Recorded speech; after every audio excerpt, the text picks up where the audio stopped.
and I'd like to invite the next speaker, Dr. Megha Sheth. Dr. Megha Sheth, to start the presentation, please. Thank you very much.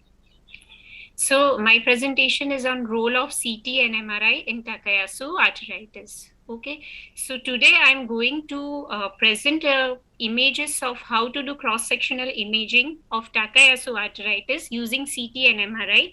We will not focus on other imaging modalities like ultrasound and nuclear medicine. We'll discuss today in detail how to do CT and MRI, how they are useful for diagnosis as well as follow-up. So as we know, Kakayasu arteritis, also known as pulseless disease or occlusive thromboaortopathy or Martorell syndrome, basically it is a chronic, progressive, inflammatory and obliterative disease of the large vessels. Large vessels is important. Okay, the process apart from aorta, it may also involve the coronary and the pulmonary arteries. And it was first described in 1908 by Japanese ophthalmologist Mikito Takayasu. Okay, the disease primarily affects young women in the second and third decades of life. No specific cause has yet been identified. Autoimmune etiology has been proposed. Otherwise, there are infections like tuberculosis, some viral and streptococcal infections also likely. Now, what is the importance of cross-sectional imaging? See, Takayasu arteritis has very non-specific clinical symptoms. So it is very important to diagnose it in the early systemic phase, where the imaging specialist is often the first person to identify it. So our aim is to identify it in the early systemic phase.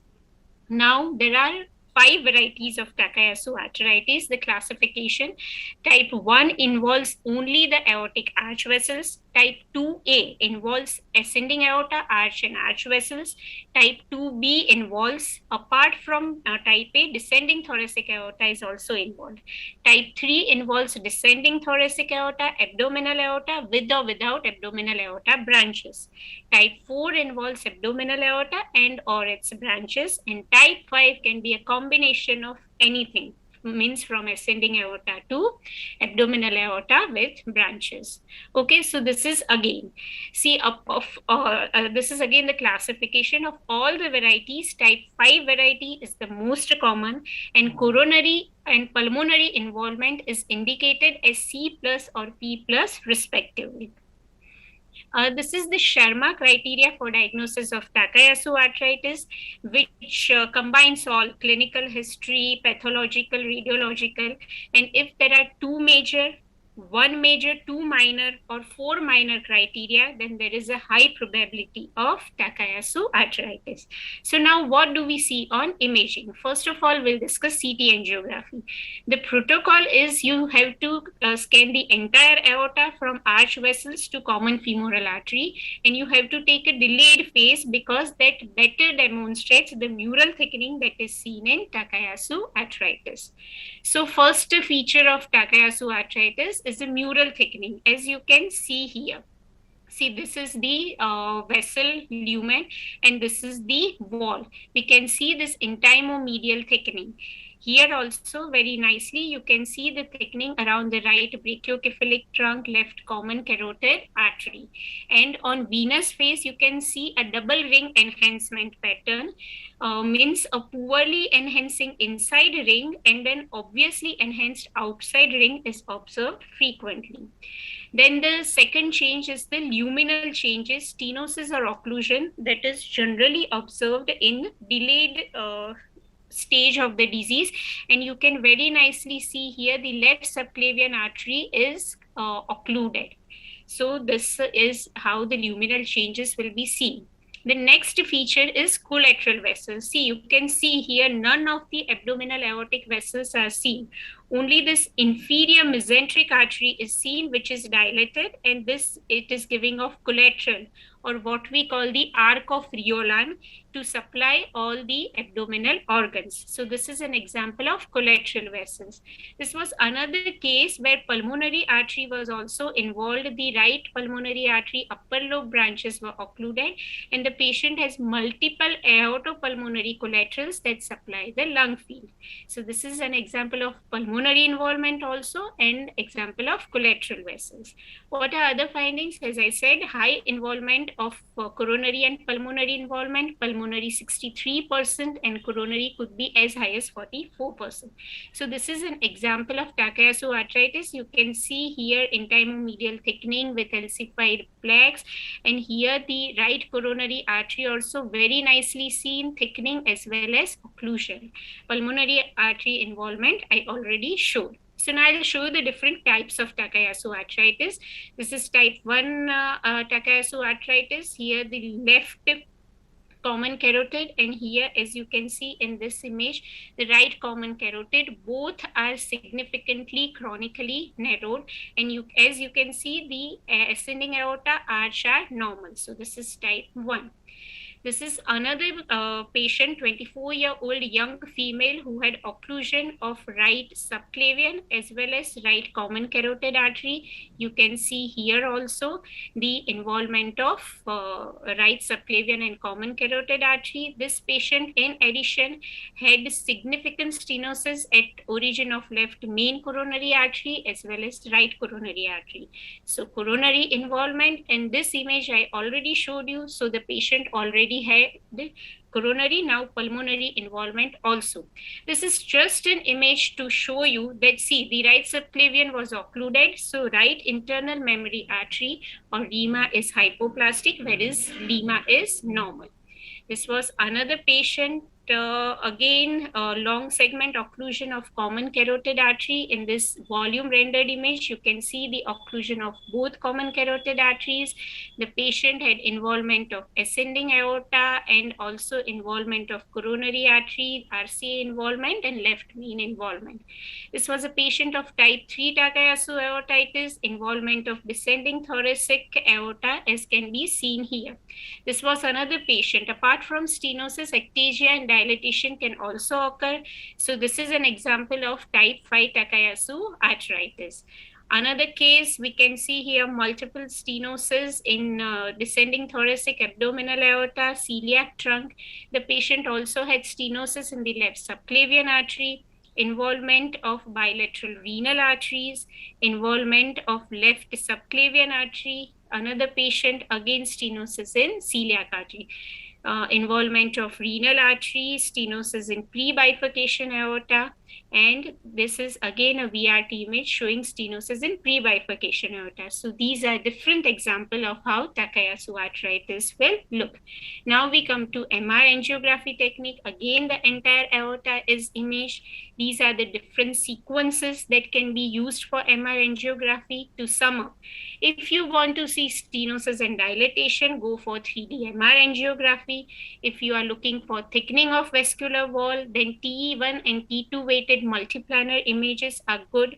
Enhancement of vascular wall, then you need contrast enhancement, and edema of vascular wall, then you need a PET suppressed T2 weighted imaging.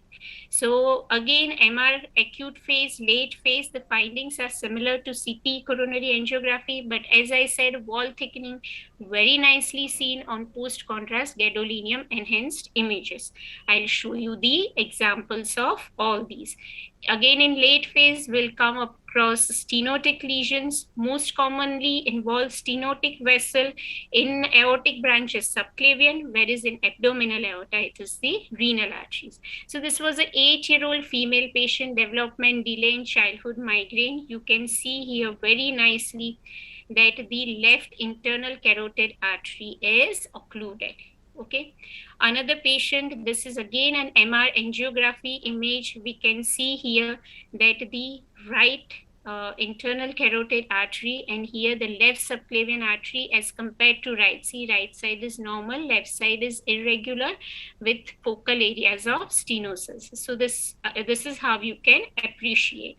This was another patient, 11-year-old child, history of claudication, difference in blood pressure, means absent pulses in left upper limb. And you can very nicely see that the left subclavian artery, axillary artery, part of proximal brachial artery are significantly narrowed. Okay, so this is how you can diagnose. This was another case. Here you can see significant narrowing in descending thoracic aorta.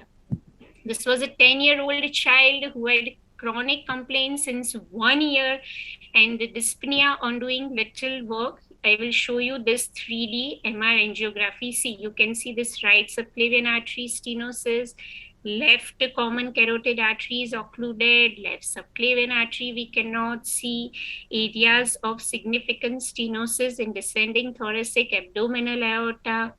So this is how an MR angiography image will look. This is how you can see the vessel wall in axial MR images. Here you can see the vessel wall thickening. Okay. Here also, if you can appreciate, this is the lumen and there is significant arterial wall thickening. So this is how vessel wall thickening and stenotic lesions will appear on MR angiography. Now, what are the differential diagnoses? Atherosclerosis, major ones are atherosclerosis, giant cell arteritis, polyarteritis nodosa.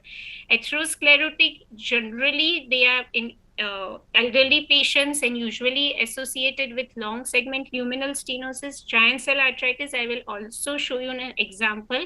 It more commonly affects the branches of internal and external carotid arteries. Polyarteritis nodosa, disease of medium and small size arteries, and more commonly there are pseudoaneurysms. See, this we had a case of giant cell arteritis.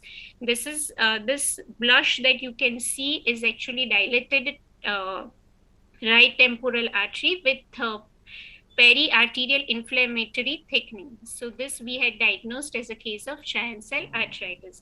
Now, as we all know, the management is mainly medical therapy, high dose steroids or cytotoxic drugs. For complications, stenosis or occlusion, we go for stenting, means angioplasty or surgical. Now, this was a 27-year-old patient, known case of Kakayasu arthritis, came to us for follow-up. We can see mild kinking of stent with peristent leak, very nicely seen here also in axial images. This was another patient on follow-up. We can see the stent is there, but there is this dissection flap is there. You can appreciate the involvement of arch vessels, ongoing involvement, and here the stent lumen is in the true lumen of the dissection. This was another patient who had coronary involvement. Patient had undergone bypass, and both the grafts, bypass grafts from aorta, SVG grafts are blocked.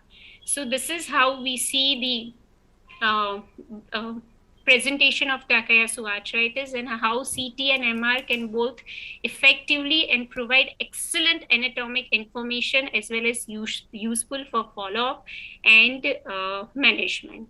And MRI has the added advantage that there is no nephrotoxic contrast media or ionizing radiation. Thank you. Thank you very much. Thank you, Dr. Megha. It was a nice presentation.